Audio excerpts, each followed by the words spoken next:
So I was browsing Twitter one day, as one does, and I stumbled upon something kind of weird. You see, BioShock Infinite had just had its 10th anniversary, so people online were talking about it again, mostly just reminiscing how popular the game was and how it kind of dropped off the map in recent years. Heck, I played it on day one, and I barely ever think about it anymore. And that seems to be the common experience. No, I'm gonna stream again tomorrow, tonight, though. It in particular stuck out to me. It was actually a repost of a viral meme that had been made the year prior, and it goes something like this. BioShock Infinite was one of the most hyped games of its time, but its only lasting legacy was that the part of its main character was responsible for several breakthroughs in 3D animation. Almost immediately, this got me thinking. I had seen this tweet before. The what? Hey, we playing BioShock, chat. Hey, that's our next playthrough. Somebody told me to play BioShock anyway, so guess what we about to do? It was absolutely everywhere last year, with many people reposting it and sharing stuff like it, including myself. You said stream tomorrow night? BioShock Infinite Legacy, Holla, it's one of the first things. No, we're streaming today. We're going to go grocery shopping, and I'm streaming tonight. Come on now. That pops up, which is pretty funny. But when I saw it this time, for whatever reason, I decided to look a little deeper. I'm going to dismiss the part about the game's legacy because that is almost certainly a joke. After all, BioShock Infinite is also responsible for Matthew Matosis saying the N-word and this Cliffy B tweet, which are both much more important. Something eerie about the timing of the loss of Roger Ebert and the release of the true game as art in BioShock Infinite. Okay. But the idea that Rule 34 made about Elizabeth somehow get groceries? That's a 3D fact. animation feels like it might be true, or at the very least plausible enough that a ton of people I need to make a grocery without list. question. And that's what I wanted to interrogate. Now, does anyone provide a source for that information? No, of course not. In fact, most of the replies to tweets like this one just double down on how sure they are that this must be the case, without anything more than a trust me bro to go off of. I mean, Blender animation went through so many innovations. Hey, I done seen some Overwatch 3D animations. You know what I'm saying? I'm trying to think of what's the best. What character do y'all think got the best Rule 34, brother? Listen, we're going to get into the real discussions here. Because people wanted 3D smut of her, it's comparable to when film developed color. Oh, wow. First of all, no. Second of all, in 2013, almost all of the innovations would have probably been through Source Filmmaker, not Blender. Third of all, what? No. But the claim might make a lot of intuitive sense to you because this idea that porn innovates technology is incredibly well known. Video streaming, online credit card payments, digital VR. Listen, y'all are asking, Holla, what are you talking about? Y'all are asking the wrong questions, okay? There's other questions y'all should be asking. Cameras, VHS. Why don't you have an Oculus? That's what you should be asking, you know what I'm saying? These are all things that exist today almost solely because of adult content. You'd think adult animation was surely responsible for some breakthrough one way or another. In any case, at this point my YouTuber brain was firing on all cylinders, and after about a week of hyperfixating on this subject, doing the best research I could looking for an answer, I found surprisingly little on not just the game or 3D animation, but adult content in general. For something so prominent that its one defining trait is that it exists for everything, there's not a lot talking about Rule 34's major influences or milestones. I mean, don't even try to find any videos about it on YouTube unless you want to get recommended stuff like this for the rest of your life. But it's a shame, because if you actually look into it, adult animations and drawings and parodies are super influential throughout pretty much all of history. I found so many connections and cool tidbits and insane stories just from this brief look into the topic.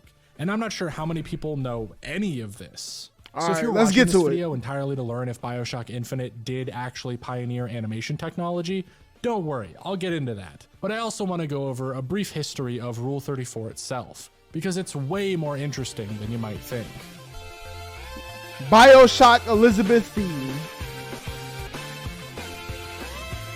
Now, really quick, I do know that making a video like this one is a bad idea because YouTube currently has a sniper trained on my position just waiting for me to show a butt. But because I'm investing so much time into this, I am going to try to not get demonetized. What that means is that some of the words will be getting bleeped and any adult images will be blurred beyond recognition. Hey, that's perfectly fine. As long as we link the source material, you know what I'm saying? So we can investigate on our own. You know what I'm saying? So I am still going to say Rule 34 because that's the entire subject of the video, meaning there's a good chance that all of this is for nothing because I know that's a term YouTube doesn't like. I'll let you know in a pinned comment if the video gets hit. That being said, if you want to watch... All right, let's see if the video got hit, bro. Let's head over there. We got to hit that like button, you know what I'm saying? Okay, no pinned comment. This whole thing uncensored, that's a plus. Or you just want to support the channel while I don't make any money from this, you can do all of that for just $1 on my Patreon, linked in the description. The other main way you can support me is by checking out gamersupps.gg/Lextorious. Okay. You get 10% off some really tasty energy drinks. I'll talk more about them at the end, but one of the Where's reasons my I love guacamole Gamersupps is they're gamer willing to sponsor literally anything, which is really helpful when I have the bright idea to spend an entire month studying video game. Anyways, let's get into the nitty gritty. Part 1, early cinema. Wait, what? Early cinema. Let's get it. The origins of Rule 34 itself are pretty well known. In the early days of the internet, there was a lot of adult parody content being put online. Dragon Moon X. Look, that was my introduction to Rule 34. I ain't gonna lie. Okay. I don't know how I found it. It wasn't me. I didn't find it. I was shown it, so it wasn't my fault. All right. But Dragon Moon X, the Dragon Ball Z Sailor Moon collab website, that was my first introduction to Rule 34. Now, you let me know yours down below. I want to know. Especially in the form of lewd images. And in 2004, a webcomic was made by Peter Morley-Soter, sharing their surprise at how common these images seem to be. The caption read, "Rule 34, if it exists, there is of it, no exceptions," and depicted Peter being shocked to see Calvin and Hobbes having some unspeakable things done to them. The comic also includes this fun little edgy joke at the bottom that flashbangs me every single time because everyone always crops it out. But it was a webcomic picked up by 4chan in 2004, so what do you expect? So 4chan and other forums then ran with this comic as far as they could, picking up more and more rules that were mostly just inside. Okay, rule number 1, don't talk about it. Joke. Rule number 2, don't talk about it. Okay? Sound like Fight Club to me, okay? Anonymous is legion. Anonymous never forgives. Anonymous can be horrible, senseless, and uncaring. But some also relate. There are no real rules about posting. That's a fact. There is no real rules about moderation either. Enjoy your ban, all right? When you get hit with that ban hammer, listen, there ain't no coming back. If you enjoy any rival sites, don't. Relating to the 34th one. Stuff like Rule 35. If no is found at the moment, it will be made. And okay. Rule 63. For the gender swap. Okay, listen, we know these things, man. every given male character, there is a female version of that character and vice versa. But right off the bat, I'm going to separate Rule 34 as a meme from Rule 34 as a category of art, because while the meme is popular itself, its history is really boring and short, and I've covered most of it already. I mean, fun fact, the Wikipedia article for it is shorter than the script to this video up until this point. Oh, wow. No, what I and most people are looking for when we type Rule 34 into the search bar of an incognito window is any X-rated parody content that isn't live action. You see, parody is already one thing, but the P word is still associated with real people doing the deed, and we don't really have a good English equivalent to something like hentai.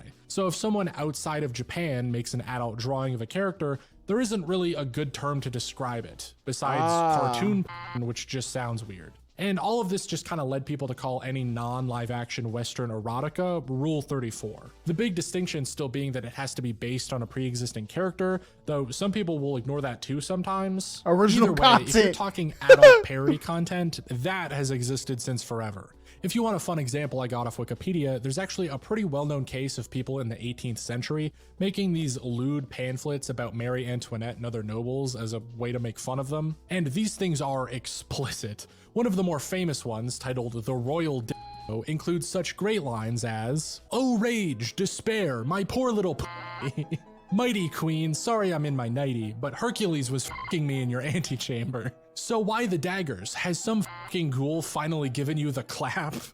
It's great. If you want to have a laugh, definitely go read some of these. Not too many of them though, as most of the ones written about Antoinette can be incredibly cruel. Like, for example, the very subtly titled, "The List of All the People with Whom the Queen Has Had Depraved Relations," which might be the first real example of someone making up allegations to get a celebrity canceled. Oh, wow. Fast forwarding a couple centuries, we then get to people making stuff much closer to what Rule 34 is today.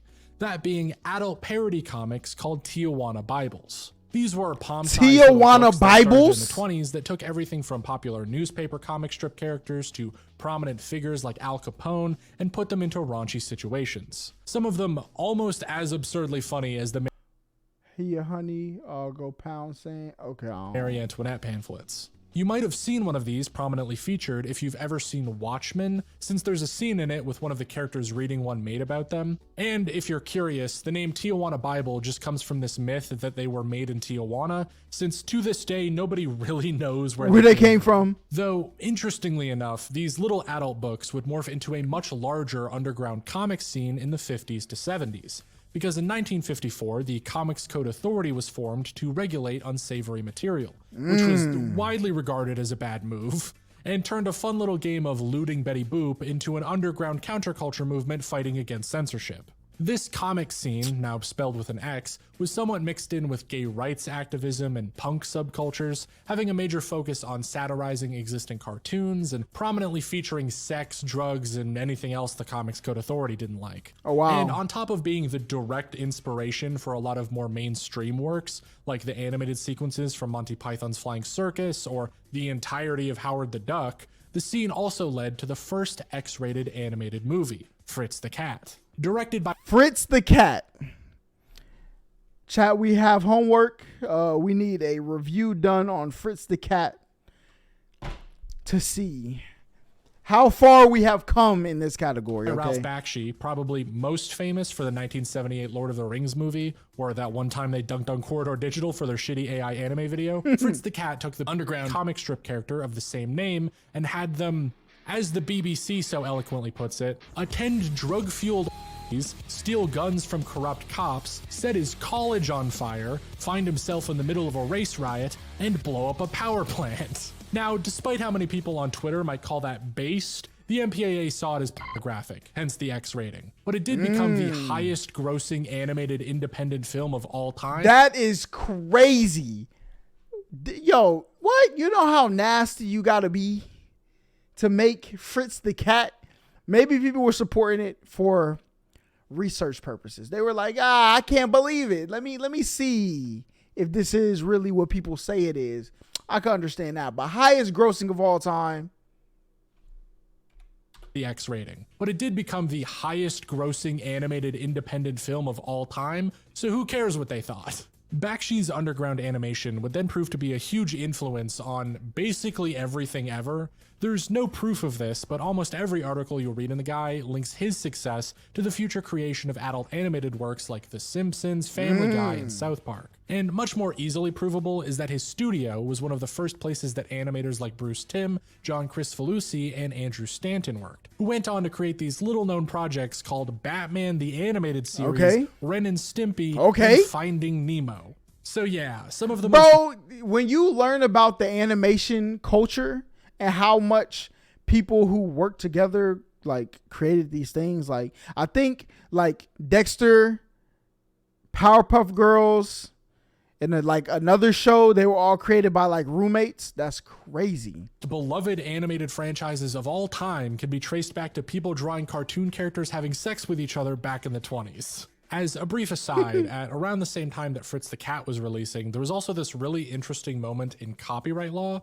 Exciting, I know, but stick with me. It all started when one Dan O'Neill, former cartoonist for the San Francisco Chronicle, started his own underground comics collective called the Air Pirates back in 1971. A collective named after a group of Mickey Mouse villains, they produced comics showing the Mouse and Friends getting absolutely freaky with the express intent of pissing Disney off. Even going so far as to give copies of their comic to the son of a Disney chairman who spread them out on the table of a board meeting. Disney, of course, calmly responded with a lawsuit to the tune of several hundred. So Disney has been launching attacks on copyright with copyright since the beginning, bro. I seen they made like Steamboat, whatever, the public domain. Yo, Disney is like, nah, fam, y'all cannot get away with this. $100,000 that lasted 8 years and cost them $2 million in legal fees. There's a great article detailing the entire legal battle I'll link to, but the long and short of it is that the Air Pirates lost, got hit with way too many punitive damages to ever pay off, and instead came to an agreement that they'd never make another Mickey Mouse parody ever again. And they did. However, this lawsuit happened while the Copyright Act of 1976 was going through, which Disney heavily lobbied for in order to extend how long they could hold on to the rights of their characters, pretty much to help them in this exact situation. And there's not much proof to suggest they lobbied for the act because of all the porn made of Mickey Mouse, but hey, what are they gonna do if I say that's the case? Sue me? Though, interestingly enough, that's crazy. What the Copyright Act also codified was every YouTuber's favorite, fair use. And years later, that's been in my description for about 4 years. You know what I'm saying? Another case, Campbell v. Acuff Rose, saw the court rule in favor of fair use, setting a precedent that would have seen the Air Pirates win on the basis of their parodies not being a market substitute for the original.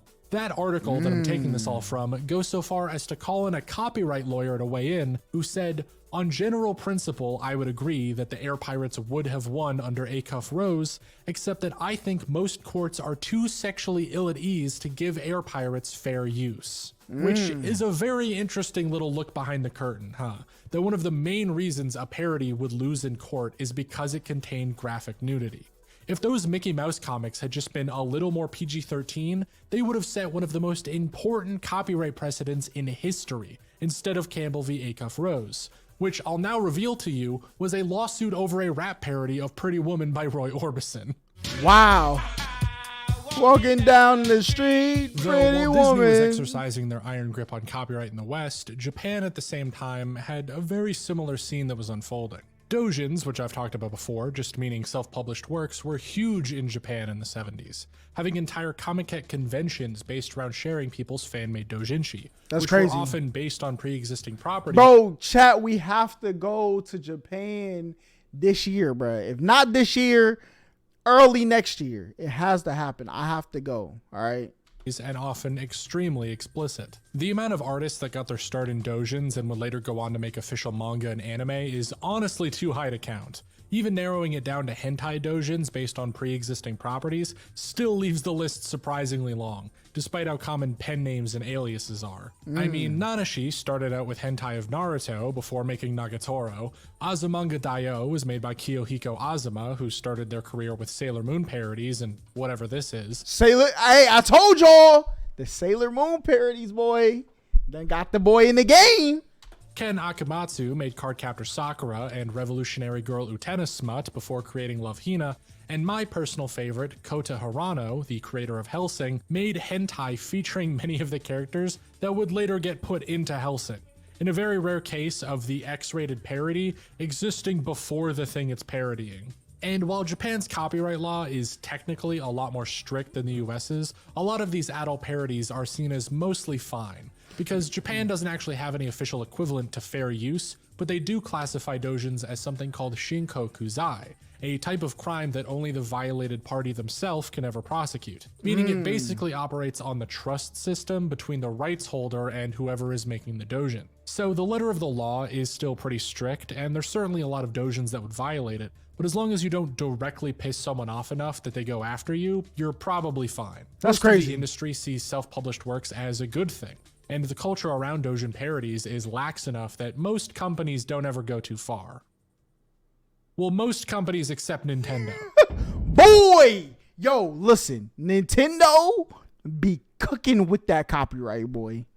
Hey. Do y'all know how Nintendo started? I watched the video. It was like Magnus. I forgot the YouTube channel name. It was something like that. But he did a video about like Rockefeller and stuff. But they started as they banned card games to nerf gambling. So Nintendo like made cards to substitute for cards with actual numbers on them to fund. Come on, man. Hey, Nintendo, I don't want no smoke, bro. I'm just saying what I heard. Okay, go talk to them about that. The morning of January 13th, 1999, a young woman in Fukuoka would have her house raided. As they describe, there was no prior warning. On the morning of the day of the arrest, police suddenly arrived and began to search the house. And since it was the Kyoto Prefectural Police, not the local prefectural police, I thought it was a bad prank at first. In the end, I was arrested a little after 1 p.m. They ransacked my house, stuffed everything into cardboard boxes, confiscated everything, and for the first time in my life, I was confronted with a warrant of arrest. I was taken to Kyoto, surrounded by detectives with handcuffs on my hands and a rope around my waist. That's crazy. And a police officer with the rope in his hand following me from behind and making me walk in front of them. I learned later that the police had been working on evidence for several months before the arrest and had already been stalking out my apartment since August or September. I had thought that a car with Kyoto license plates was often parked in front of my apartment, but I had no idea that I was being watched. The jail was cold, the floor was hard, and I was stiff for 2 or 3 days after I returned home. In the end, I was detained for 22 days. 2 days for the arrest, 10 days for the detention, and 10 days for the extension. In addition, I have to pay all the travel expenses for returning from Kyoto and the transportation. Bro, imagine somebody come take you from where you're at and say, pay to get back. You're done. You're done. Costs for the seized items that were returned to me, most of which I was forced to relinquish. Someone called me on the final line. That sounds horrible.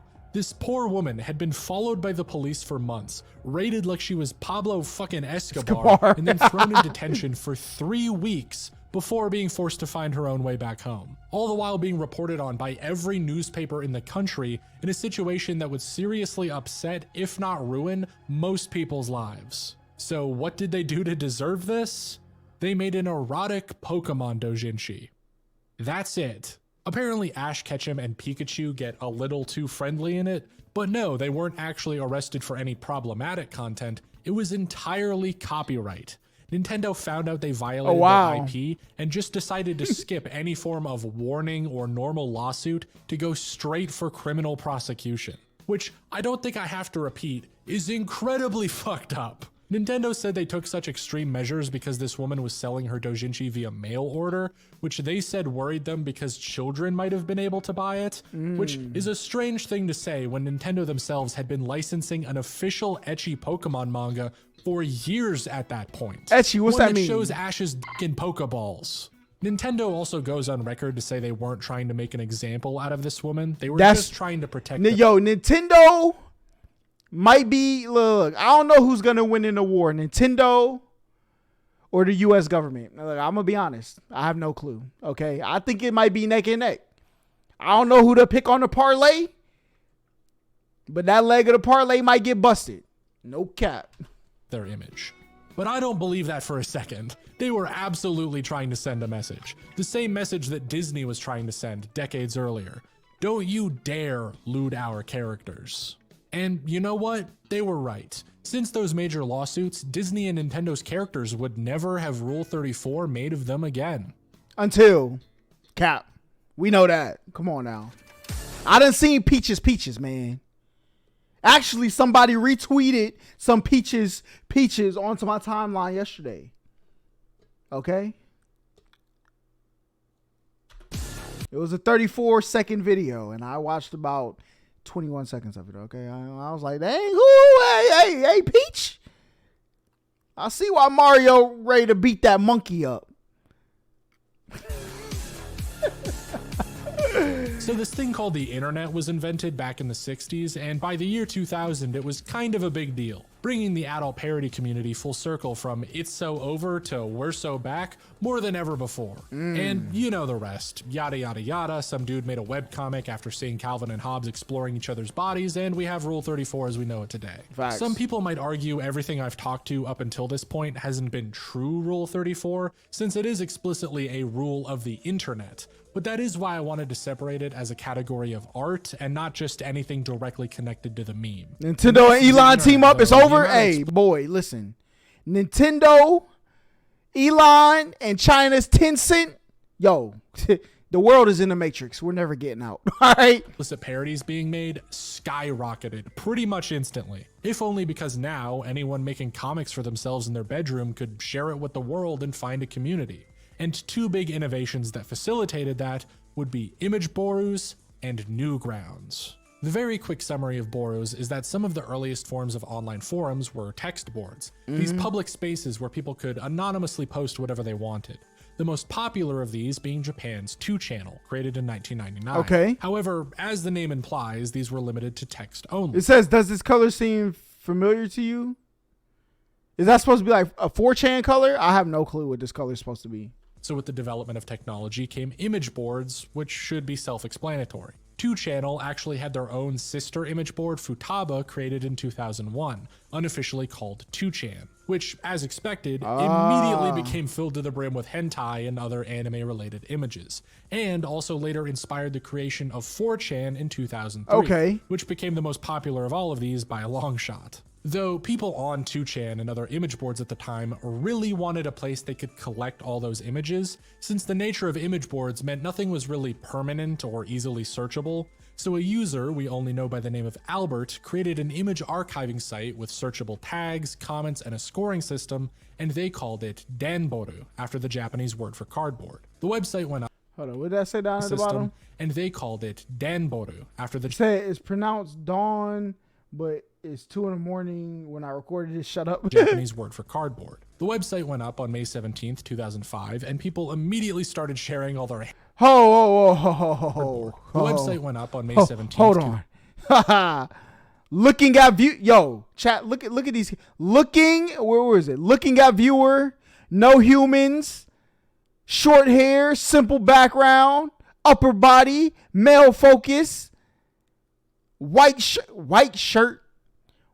People is looking, yo, this is insane. 2005, and people immediately started sharing all their hentai and other stuff from 2chan on it, leading to the over 6 million images it has archived today. Pro tip, if you ever want to find what the first image posted on any of these sites is, they almost always sort them by ID number in the URL. So if you go to any image on the site and then replace the ID number at the end with a 1, it'll usually take you to the oldest post. Oh, wow. Danboru's is this surprisingly tame pic of Tamaki Kosaka from 2 Heart in her underwear, posted by Albert himself 5 days after the site was created, which is kinda wholesome if you think about it. Anyways, on April 2nd, 2007, Danboru was taken down for maintenance, with the admin posting the entire source code online, leading to other Boru sites popping up all over the place. You had ones related to My Little Pony, Homestuck, or certain anime fandoms, and even furry content like E621. Basically any popular property or community you could think of got its own Boru or board. The most important Boru to this story, though, is rule34.pahil.net. Going up in 2007, this is where the color he was talking about came from. And directly based on Danboru's code, this site was entirely dedicated to Rule 34 images. No original content, no weeb shit, nothing safe for work, just explicit images of pre-existing, typically Western characters. And it became so incredibly popular. If you've heard of Rule 34, you've probably seen some reference to this site. Even just the ugly green color that it uses has become synonymous with X-rated fan art to most people. And the popularity of characters or series can be pretty accurately rated by how many hundreds of... Yo. How did they pull up my search history, right? There's no way! Posts they have on it. Now, there have been other Rule 34 image boards that have popped up since, but nothing like Pahil. And if you're wondering, I have no idea why it's called that. I'm not even sure if I'm saying it right. Some cursory research online shows me it's a common Hindu name for girls, meaning first, but between that and Danboru meaning cardboard, I don't know what the connection is.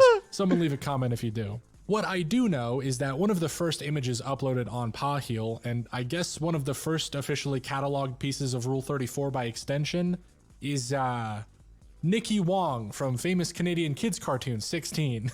Yeah, kinda underwhelming, but also Go Canada, love that for us. The same user also posted Naked Alf and a Mountain Dew can cooking a sandwich. By this point, we should have a good idea where a lot of Rule 34 art and animation gets found, since these Boros usually have bots and power users that automatically re-upload content from all over the internet, for weirdos like me to find at 3 in the morning while doing research for a YouTube video. But if you're asking where the art gets made, then you'd have to look at sites like Pixiv, DeviantArt, and the most important one of all, Newgrounds. Founded in Isn't 1995 Newgrounds like by the people Tom who Folk made and opened to the public on PUBG? April 6, 2000 with its Flash portal, Newgrounds made it big Or is as that a website Battlegrounds? that allowed users to upload art, animation, and games that ran on Flash with no major censorship applied to any of it. No, Newgrounds had a game site, right? No. And some of the most popular stuff that was ever added were games where you could punch Osama bin Laden in the face. So boobs and butts were more than okay. The only thing a user had to worry about when uploading was making sure that their post got enough positive votes in its early judgment period to stay on the site. And this practically non-existent barrier to entry meant that up-and-coming artists, even of the adult variety, could share their works and get recognition. So naturally, a lot of what got posted to Newgrounds and what became part of its culture Final was Fantasy hardcore parodies, VI, edgy the day satire, after Part and 14. you'd see the Gears of War guys whip their junk out, a point-and-click game where you undress Samus, an X-rated parody of the Ultimate Showdown called the Ultimate Orgy. It was the Wild West. And with early internet humor, usually the Gears of raunchier War, or more that's crazy. offensive something was, the more likely it was to go viral. The connection should be obvious, but Newgrounds was essentially the underground comics movement 2.0. Instead of comic strip characters, people would satirize video games and anime. Mickey and Minnie Mouse weren't the ones drawn doing it, it was the cast of Sonic the Hedgehog. The same way Batman the Animated Series and Mato, thank you for the sub. This is crazy. Finding Nemo came from people working under Bakshi, Smiling Friends and BoJack Horseman came from former Newgrounds creators. That's crazy. And outside of the ones who became publicly known, like Aaron Hansen, Chris O'Neill, Zach Hadel, and Michael Cusack, you had the people who furthered adult animation, like Zone. I'm gonna be real with you, if you don't recognize these Teen Titans videos that Zone made from 2007 to 2009, we can't be friends. Finding this on your parents' laptop while alone on the weekend was like opening the Ark of the Covenant. These explicit animated parodies Zone made were and still are some of the most influential Okay, it's time for me to do some research after this video, boy. What? Teen Titans? works in the entire Raven? Come on now. space. Starfire? Come on now. Their Teen Titans series all went viral, each hitting the top of Newgrounds with tens Well, hold up. If they're, yeah, we're no, of never mind. millions of We not doing no research, bro. views, and it's not hard to see why, because they are all incredibly high quality, mixing in real footage and voice clips from the show alongside detailed flash animation, and they all use really popular characters, namely Raven, who single-handedly changed my taste in women forever. Zone That's didn't even crazy. let up after that either. You know that viral TikTok sound with the Animal Crossing cat that took over the internet a while back? Yeah, that was them. They're still going viral on social media almost a decade and a half later. And alongside them came Shadman onto Newgrounds in 2009, Spidoru in 2012, and Derpixon in 2015. Boy, Dorpixion? Bro, I did a video at MomoCon talking about who do you think makes the best Rule 34? Something like that. Everybody said Dorpixion, bro. Becoming what I would consider the Mount Rushmore of adult parody artists on the internet, every single one of them putting out professional quality artwork and animation that raised the bar for the medium, or having viral hits that you have definitely seen before, since they have a tendency to sneak their way into the mainstream. In fact, to tell you a bit more about their success, Derpixon is currently the most followed account on Newgrounds and has started making studio quality original animation like their Fandle Tale series.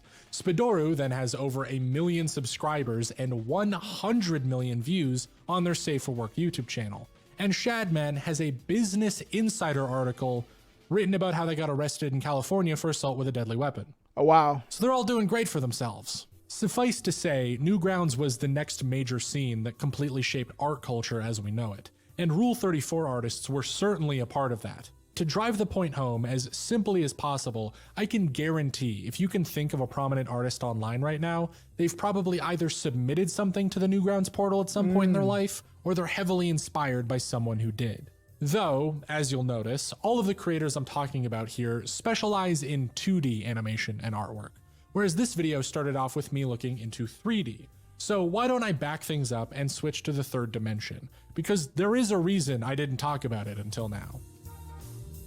Yo, this is crazy. This is insane. To give some brief background on sex in the third dimension as a whole, the first fully computer animated depiction of nudity I could find was a wireframe movie called Metadata made in 1971. Also from Canada. Hell yeah, 2 for 2. Pygmalion in 1988 was then the first polygonal nudity, since it showed a really low quality female model get its clothes blown off. Honestly, I could probably show this on YouTube if I wasn't playing it safe. It's really tame. Video game companies like Illusion would also pop up in 1993 in Japan and start producing eroge games with 3D graphics. Here's some footage from their CG FMV game Death's Blood in 1997, which had pre-rendered sex cutscenes.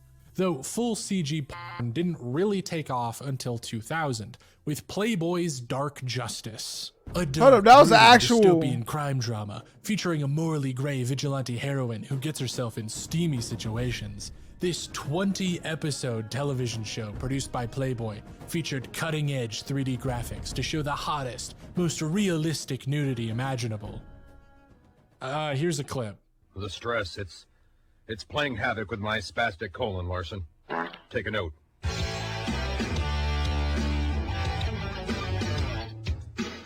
Yo, I don't want to hear these old heads talk about this generation ever again. Okay, because they had the exact same thing going on. And you know how hard you had to work to make this happen back then? And it was still happening. All right. Now you got an iPhone and a mirror and you can make anything happen. Okay. Is our big bad vigilante. Why, hello, Sarge. I didn't know you were a patron of the arts.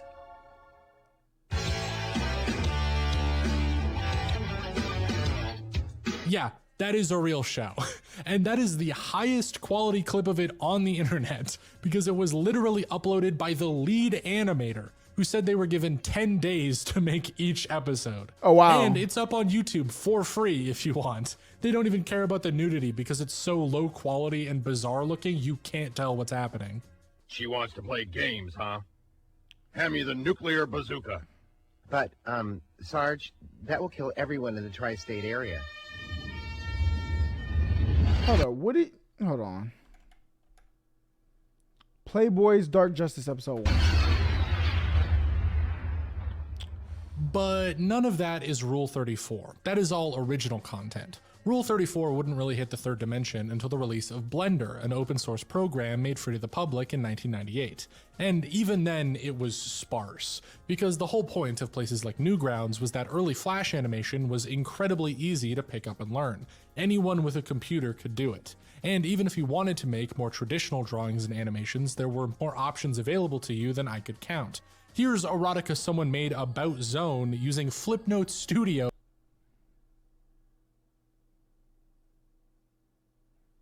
Yo, the fact that this is on YouTube is insane, bruh. I did my investigations.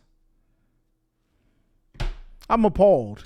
For the Nintendo 3DS. 3D animation, on the other hand, was a pain in the ass, and still is, but like 1,000 times more so before the 2010s, because it was incredibly resource intensive, requiring a monster computer to even run the programs, and unlike Flash or Photoshop or anything else, where you could create these little 2D drawings from scratch, you had to model, keyframe, and animate every single asset every single time without being able to look at the finished product for hours while it rendered. It wasn't worth it, so few really got into making it. Most any 3D Rule 34 for the longest time was really just limited to someone with professional tools like 3ds Max putting out a still CG render of a character they liked. And also machinimas, but that's a whole other topic. Machinima? Sex mods for video games have been around forever. While doing research, I even found one for The Sims 1 by Eminem Needful Things that came out in 2003, which is also Canadian. Let's go. And in the mid-2000s, people were already recording videos with this stuff. Like one of my favorites of all time,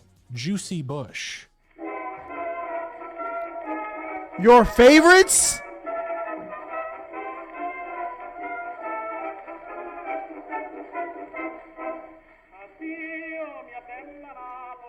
But the real kickstart to Rule 34 in 3D would be Valve. Best known for insert Half-Life 3 joke here. Yo, Valve, they be charging my account for video games. And y'all is out here, yo, this is insane. Valve's whole claim to fame were the games made on their Source engine. Originally based on Gold Source from 1998, which was itself a modded version of the Quake engine, Source powered some of the most influential games of all time, which all pushed the cutting edge in terms of what the medium could do.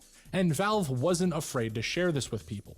promoting mods and software that let practically anyone create with the tools that Valve had made. All the way back in 2007, people were posing modded nude characters in Gary's mod, in what would have been an incredibly tedious process just to get something that looked better than your typical machinima. But in 2012, Valve would make software specifically for posing and animating characters in real time, and they'd call it Source Filmmaker.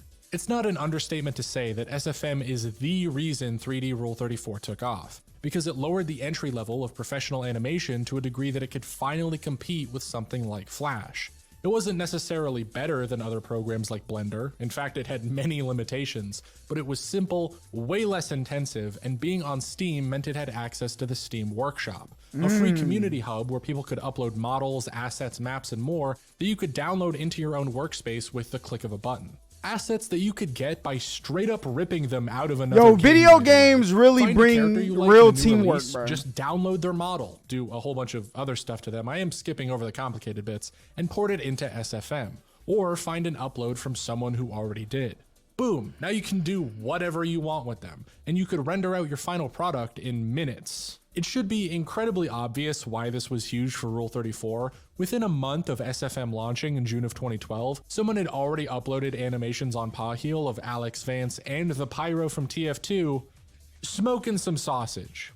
Which, just why is it always the Pyro? I consider myself pretty open-minded to a lot of weird interests in this space, but Pyro is just so popular for some reason. I do not understand why. Anyways, with SFM out and giving people the ability to animate their favorite video game characters doing all the dirty things their minds could imagine, all it would take is some popular games to take characters from. Obviously, you had a lot of works from all the Valve properties. Do I know any of these characters? Bro, I don't know none of these. Oh, Zoe? We know Zoe. Since their models And that's it. basically came free with the software. But right Some of those were from that one game, though. I can't remember what it's called. out of the gate, Mass LaRon, what's good? Effect 3 and Tomb Raider proved to be top contenders. Hoot! Having come out No! Tomb Raider? Yo, listen. I seen a Rule 34 of Tomb Raider. Peak content, bro. Peak content. in 2012 and 13. A lot of Mass Effect's Was it on purpose? No. I got some freaky people retweeting some crazy things onto my timeline, okay? popularity came from the wide variety of romanceable characters that already had sex cutscenes in-game, like Tali'Zorah and Araya, my beloved. And Tomb Raider's success was even more obvious, considering Lara Croft is the definitive hot girl in video games. Yep. And the reboot had given her a slick new redesign and a downloadable model. According to Dark Crow of Studio FOW, which is the biggest adult SFM studio in the world, Lara Croft was one of the first nude models ported to the Source engine at the time that we formed, and from a technical standpoint, the model was good enough that we could animate her in different poses without the joints deforming too much. So, Studio FOW used Laura's model to do unchristian-like things in their debut film, Laura in Trouble, which has 5 million views on X videos alone. That says 14, buddy. That says 14 million. Though I should note FOW's film also has several articles from major news outlets written about how controversial it is. Because, spoiler alert, it's called Laura in Trouble. She doesn't have a good time. Oh, and one of the articles about this controversy happens to be from the BBC, and I just have to share how terrible it is. Throughout the whole thing, it keeps calling FOW's animations machinimas, which, like, sure, but it also includes such hit lines as, "This may all sound a bit shonky and niche, tittering nerds coding in whiffy bedrooms, but machinima porn is more popular and profitable than you might imagine." Honestly, I think after reading that, I'd be more ashamed to be British than to be into SFM, but that's just me. Some other notable mentions in the history would also be World of Warcraft, Street Fighter, Resident Evil, and Final Fantasy, which would have been mostly 10 through 13 at that point. Yeah. Lollipop Chainsaw had a huge run for a while, same with Borderlands, Arkham City, and Skyrim. Lollipop Really, Chainsaw? if there was a female character with an interesting design in an early 2010s game, they got their model downloaded, undressed, Bro, Ivy from Soul Calibur. Listen. and put I know mad downloads of that got. Listen, we know. into various Chung-Li? Yo, Chung-Li might be up there with Velma on top tier Rule 35. I ain't gonna cap. lovemaking positions with the scout from TF2. It's the worst nightmare. Okay. Though, as we covered in the beginning, nothing out there was really like BioShock Infinite. Released March of 2013, the same month as the Tomb Raider reboot, as a sequel to what many consider the greatest game of all time, Infinite quickly jumped up the charts of most popular games to make Rule 34 out of, coming close to the number of posts that Tomb Raider was getting on Pahil in the years after launch, and actually outpacing it in SFM animations. This is just speculation on my part, but I'd say the reason is a combination of a couple things. One is that Elizabeth's character design was almost perfect for this type of stuff. She has a very distinct look to her with a simple cel-shaded art style that's pretty easy to make look nice in SFM. Plus, her appearance is constantly changing, using several different models throughout the game that the community ripped out and worked on. Everything from her initial innocent appearance to her more confident look by the end, to the femme fatale redesign she gets in Burial at Sea. There was a lot of variety you got. She like Scarlett Johansson low key to different people. Though what I would say is more important is that BioShock Infinite, more than any other game I've really mentioned, really focused on Elizabeth as a character. From the beginning of the game's development, Elizabeth was a central piece of the puzzle, with Irrational Games dedicating an entire team they called the ℝ𝕦𝕝𝕝 to just giving her more animations and interactable objects and ways she can engage with the player and the world. The entire story is focused around her growth, taking as much time as possible to make her seem like a real person with motivations and goals. Plus, even in gameplay, there was this massive push to make her useful and dependable, all in an attempt to get the player to feel emotionally invested. Now, this worked wonders for people just playing the game. A lot of the awards and praise that BioShock Infinite got was because of how real and likable Elizabeth was as a character. But for the people making lewd artwork of her, well, now they could effectively borrow all that emotional investment for their works. Someone watching even a simple looping GIF would add context or backstory to it from their own experience playing the game, which got them more invested in the Rule 34, which made them like Elizabeth even more, so on and so forth. Just 7 months after the game's launch. Yo, we must go outside and breathe some air and touch some grass. There's no way. An AMA people writing, what are them things called when people write the fanfics? What are those called? Bruh. On Reddit about coming up with those for a gift shaw scene of your favorite character, you're done. The new DLC coming out, series creator Ken Levine would even have a bit of a mental breakdown over this, saying, "Seriously, whoever is doing the Elizabeth on DeviantArt, please stop it. You're killing me. It's like coming across a picture of your daughter. I die a little on the inside with every page view." But, as anyone familiar with the Barbra Streisand effect would know, this didn't cause anyone to stop what they were doing. And actually, after Burial at Sea came out, even more Rule 34 would get made of Elizabeth. Now, that's I'm crazy. Not saying that this is what caused Ken Levine to basically leave the gaming industry. After all, when he did leave Irrational Games and laid off 70 of its employees in 2014, he said he did it because he was sick of BioShock and didn't want to keep making the same game over and over again. However, after I read that, I checked the trailer for his new game, Judas. And it looks like BioShock. That is just BioShock again. Ken Levine just lied to me. So I'm saying he shut down Irrational because of all the Elizabeth and nothing but a defamation lawsuit or $20 will stop me. Also, as a fun counterexample to Ken Levine freaking out on Reddit, there's this very sweet DeviantArt post from one of the concept artists for BioShock Infinite, where they saw so much Rule 34 of the Lutece twins, who they designed, that they put out a style guide on how to draw their underwear. Here's my favorite line from it. I'm not one to discourage this sort of thing. No, I have sketchbooks full of Remus serious stuff from high school, but I figured I might as well give everyone a leg up with a more detailed guide to Rosalind Lutece's potential underthings. I've seen a ton of drawings of her in corsets from a good 50 years before her time, and I needed to step in. I do not know if this counts as fan art or not, since I'm the one doing it. Whatever. Research or die, motherfuckers.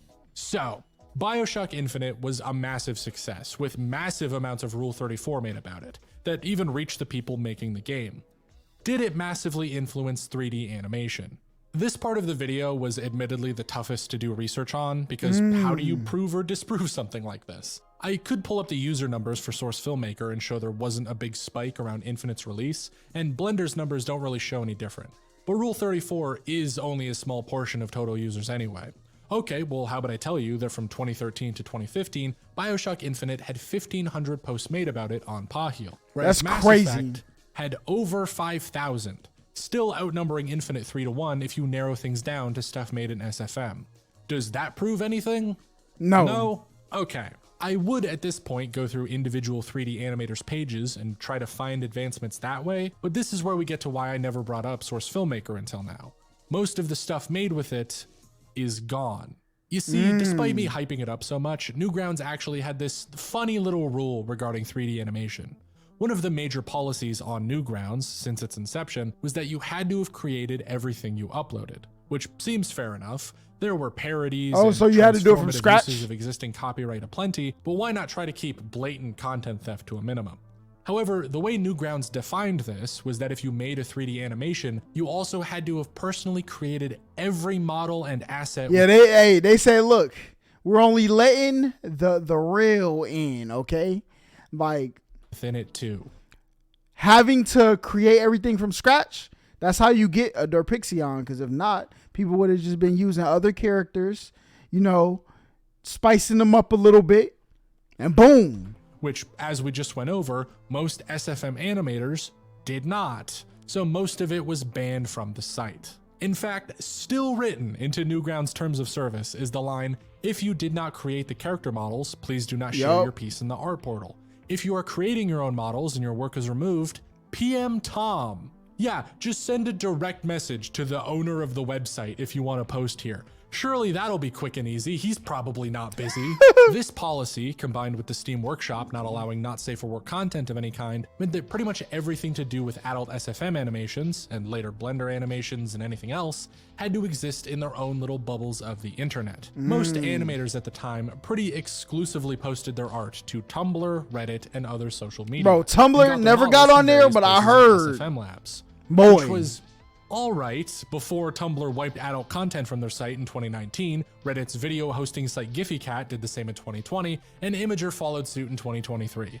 And that's not even mentioning the subreddits and various other sites that just shut down altogether. The main reason I've been referencing Pahil so much for examples of early because content that got and popularity everything is because it's one of the main content aggregators that's still around. A lot of the places that it took that content from, dead links. If someone didn't have their work posted to a Boru, it might actually be impossible. Hold up, but they still have it though on there. They just don't have the link to it to find. So at this point, I just gave up on looking into BioShock Infinite. I figured this might be enough proof that it didn't really change much. It certainly wasn't comparable to when film developed color. Don't think I need a source to dispute that. But what else can I do other than talk to the animators who were around at the time? None of them really have public contact info. Never mind. Twitter. Yeah. I personally messaged about a dozen artists and animators for general research on this video, and most of them didn't respond to my DMs. I thought they responded. Two are very important to this discussion. May I present to you Lord Aardvark and Fugtrup, two adult 3D. Hey! Chat, listen. This page right here, okay? I don't know who it is. Maybe I need to be checking, okay? But they are a spam retweeter of your content. I done seen, what's the craziest thing I've seen? I don't know. I can't remember, but every time I see it, I look and I see, I don't even know what character this is. I thought it was like a Velma character or something. I ain't gonna lie, but boy. The animators who not only predate Source Filmmaker entirely, starting out with Gary's mod back in like 2011, but were pretty foundational for both SFM and BioShock Infinite Rule 34. And the Lord first Aardvark animations made about Elizabeth in the weeks after the game came out were from them. Lord Aardvark actually made some of the first nude models for Elizabeth on SFM Labs in 2014. And Fugtrup has several of the most popular BioShock Rule 34 posts on Pahil. Hey, yo! The most popular source. King Marco was good. I'm late, but I'm here. Hey, listen, we still got a decent amount of time in this stream, buddy. Filmmaker posts on the site, period. If you want to talk about any breakthroughs that BioShock had in 3D animation, these are literally the people who would be responsible. And so I asked them, what do you think of this tweet? Yeah, I hate this tweet because I feel like the person doesn't know what they're talking about. I've never heard anything remotely like that. Every tool that 3D pornography uses has existed before. I don't know of a single case where R34 animation required a technological breakthrough. 3D animation has been around for ages. We all use tools that every 3D artist uses. Okay, that was a very clear answer, and Lord Aardvark actually just replied to me with a meme they made about how much people have sent them that tweet, before saying, Right, so really it's more of a meme. Fun tale to tell, like how porn won the VHS wars, but the reality is that porn animation co-evolved with the rest of the scene. When people think of jiggle animation, they think of things like titties and butts, but the reality is that tech was built for more innocuous things. For example, the Like jiggle grass bones or and something? source that widely popularized the jiggly boobs and whatnot were originally built by Valve for the antlion wings to jostle about when they move. We simply co-opted the tech. So considering both of these people independently gave me the same response, I'm gonna say we finally got our answer. BioShock Infinite was popular. Not the most popular, but it was up there, and the people who made Rule 34 of it didn't single-handedly innovate 3D as we know it, but they learned pre-existing techniques, adapted them to fit, and then improved on them. When the Elizabeth model became available, it certainly brought a lot of new animators into the scene, and naturally this resulted in a surge of fresh content. However, I would argue that the Mass Effect models such as Liara and Miranda, and to a lesser extent the Lara Croft reboot model in 2013, were responsible for bigger breakthroughs. I remember those models were innovative, and their presence led to a huge surge of content creators on sites such as Digital Arrow. Everyone had the Mass Effect models. I'm not so sure Elizabeth ever became as popular as Liara. If you look at what Fugtrup and Aardvark and any of the other SFM animators are doing today, you'll see this massive improvement in their field, where people found something they liked making and used it to hone kept their making skills it. and get better. Rule 34 artists have always been scrappy, creative people who worked around limitations to make something good. They shared models and resources and Bro, I couldn't imagine. Maybe. used what they had Sometimes you just gotta appreciate the art and be like, maybe I don't think I can make it, but to push their own boundaries. I mean, taking jiggle bones from the Half-Life 2 antlions and turning that into boob physics, that's impressive. That's crazy. Why don't we celebrate and give recognition to that instead of just making stuff up? If you want proof of how hard these people are working to make 3D models look sexy, Lord Aardvark even sent me an entire white paper someone wrote about penetration technologies that were implemented in a not safe for work that is, hey man, listen, gotta respect the jooks, the game that's out on Steam. And another artist I reached out to, Scudbutt, sent me a furry animator who is constantly posting all their different methods, including my favorite tweet of all time, the Splatbox. There is serious thought going into improving adult 3D animation, and every day people have been raising the bar in the space. Not just because of one game, not just because they wanted to see smut, but because they wanted to make art. These animators don't need to be responsible for several breakthroughs in 3D animation to deserve recognition for their hard work. Just look at what they've made and let it speak for itself. Facts. Though if you want to see some real crazy shit, we haven't even gotten to Overwatch. Bro, I heard Overwatch has done irreparable damage to the new generation. Released in 2016 and made by the company that brought you World of Warcraft and what The Guardian describes as a frat boy workplace culture, Overwatch is a multiplayer hero shooter that owes all of its success to the fact that every character in it is hot. Do I have any facts to justify that claim? No. Is there an entire Wikipedia article dedicated to all the made about it? Of course. Absolutely. The day the game was announced on November 7th, 2014, people already posted erotic fan art of the main characters, which isn't unusual. The same thing happened to BioShock Infinite. However, a year before launch, while the game was still in beta in 2015, people started ripping the models and making animations with them. The first one I found being from Puposterous, who is now a very successful animator in the space. Hey, yo! And these early animations were surprisingly great, because just like how BioShock and Tomb Raider had coincided with the release of SFM, Overwatch's beta had come out around the same time that other 3D software started to get good. You might have noticed I had skipped over all the other animation software people were using over the last couple years. There were quite a lot of works made with 3ds Max, Maya, and Blender. Some that looked miles better than the competition, but all of those programs were much more complex and still took about 100 times longer to render than SFM ever did. So the bulk of what was being made was through that. To be honest, you have to respect the R34 artists and animators. You do, bro. Like, they put in their time and effort, though people, like, you can't call it low effort content because, dog, you got to do it, okay? And people be watching, obviously.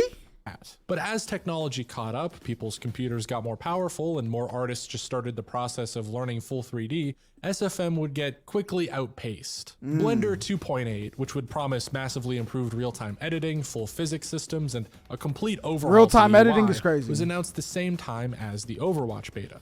And during that beta, artists like ℝ𝕦𝕝𝕝 were already putting out animations with Maya that looked way more like the Pixar quality stuff people joke about Overwatch having. That's today. crazy. Plus, those SFM animators now had several years experience under their belt to show off with this new game. Blender and Eevee are responsible for lowering render times and allowing for such advances as soft body physics and fluid collision. SFM was a very archaic, albeit useful, piece of software. Fluid collision?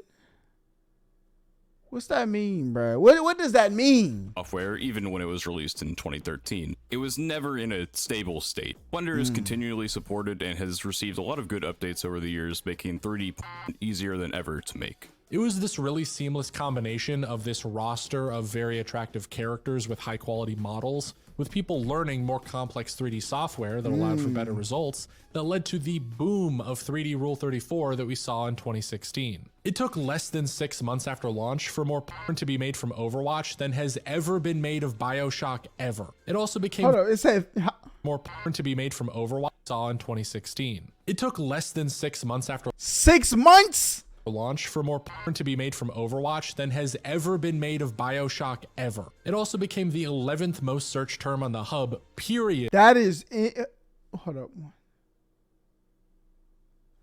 Yo, Overwatch is crazy. Overwatch above Ebony is insane. Okay, stepmom, MILF teens, stepsister, y'all freaky boys, okay?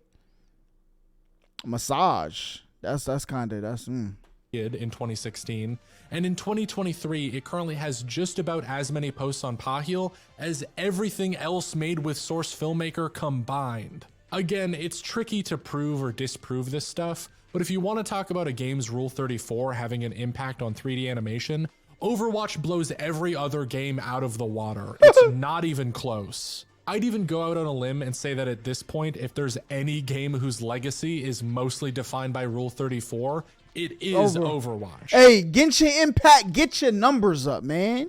Few games have had an impact so large and an adult fan community so thriving.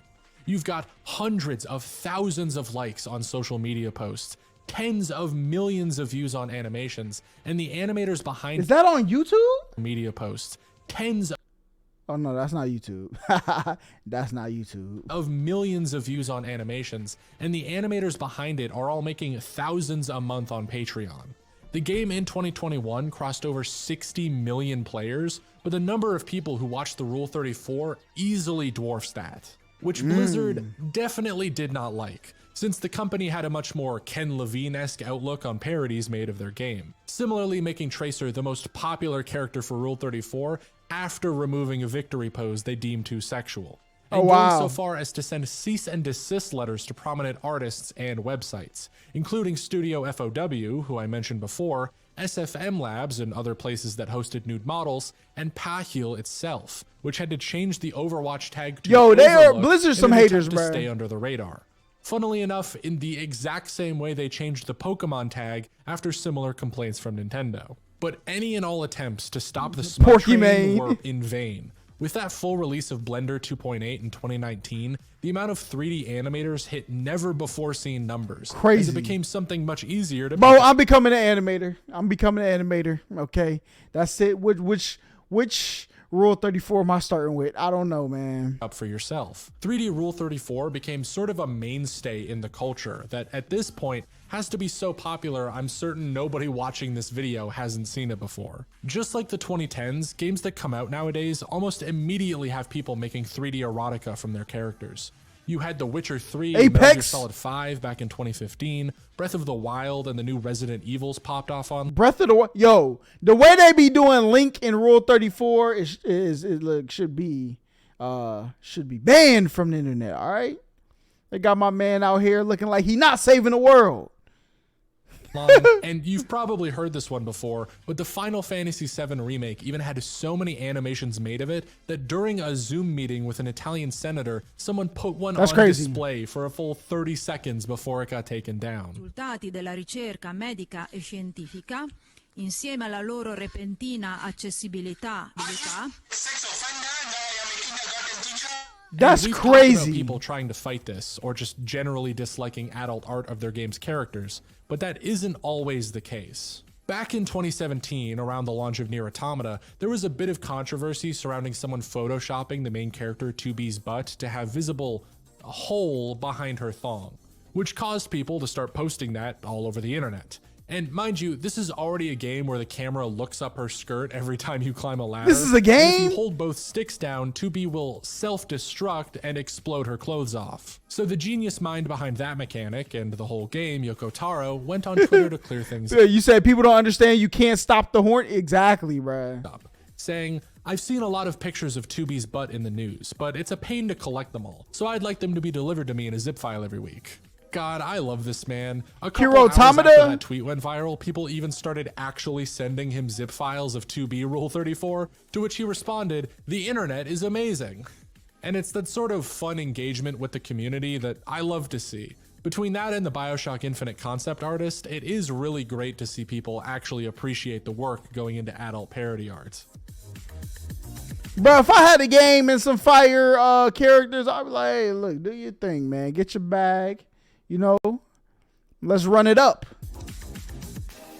Because it's not going anywhere. If there's one thing we know for certain, it's that year after year, Rule 34 has only gotten more popular and more well-known and more searched for. With games like Fortnite integrating every character they can, we're seeing those characters drawn in loot situations on a much larger scale. Every time a new hit like Overwatch comes out, people are going to make better and better adult animations of it. Yet for all of that popularity and success, it is bizarre how much of this history seems to go unnoticed or undocumented. Really, the only reason I made this video is because I just wanted to fact check one simple, seemingly easy to prove statement, and I had to literally reach out to some of the people responsible in order to get an answer.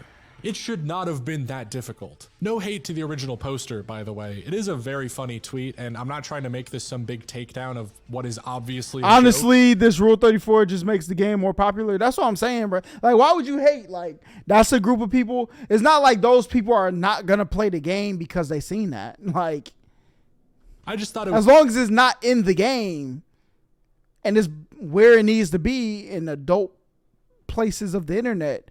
Like, it's not like parents are gonna come around, oh my god, is this in Fortnite? No, they seen Ninja play Fortnite and they said, listen, little Timmy, you can play Fortnite. All right, they not on the hub looking for the Fortnite clips. You know what I'm saying? It was funny how many people sort of believed it and how little is actually written about it. And it's a shame, really, because we just went over how much has actually been influenced by adult artwork and parodies, how it shaped copyright law and started the careers of well-known animators. There's so many real milestones and achievements that could be celebrated instead of obviously exaggerated ones. But that would require any of this info to be talked about or easily available. You can feel free to look through my references page and see just how many links are using the Wayback Machine because the original source got taken down, either because of copyright complaints or the website hosting it suddenly not wanting to be associated with porn. After what we saw with the Air Pirates and that poor Dojinshi artist, it's no wonder nobody fights for their work to stay up, but I don't even know how you'd track any of it down without being obsessively interested or just being around when it happened. Adult content in general has just always had this problem where it's treated as disposable, as something fun in the moment to enjoy, but never something you should record or keep track of or think any deeper about. If you're an adult artist, it's highly likely your work can just get obliterated from the internet with no recourse. And that's just how it goes. The amount of online spaces where you can share not safe for work content feels like it's shrinking every day.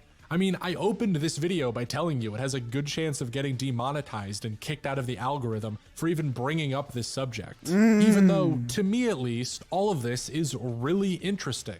I think it is fun to go through. And I didn't even scratch the tip of the iceberg. I didn't even cover adult fan fiction or the rest of the hentai scene or the thousands of other artists that were a part of this space that all contributed to its success. Here is a list of just some of them I found that I didn't mention in the video. Twisted Grim. Yeah. Now, well, obviously, listen, if I catch any of y'all searching that, okay, I'm gonna need you to fork over all your good finds, okay? a lot of adult content isn't gonna hit the mainstream. I don't expect people to talk about this stuff at the water cooler at work or anything, but I think it would be cool if we could have a bit of a more mature discussion about any of it, or if people were a bit more interested in spreading and preserving this info, because otherwise it might all just be gone one day. Let's not kid ourselves. That's true. Most people watch porn. I know it, you know it, there's a couple asexuals who started typing in my comment section who probably still know it. Why don't we celebrate the artists That's a that fact. work hard to make it and everything they've done? Why don't we share the history of the space and try to learn a bit more about it? Why don't we treat the adult art scene with the same respect as any other? It's the very least we can do. That boy's cooking right now. That boy cooked in this video. This is my first video of his, but he cooked. Very, very informational. You know what I'm saying?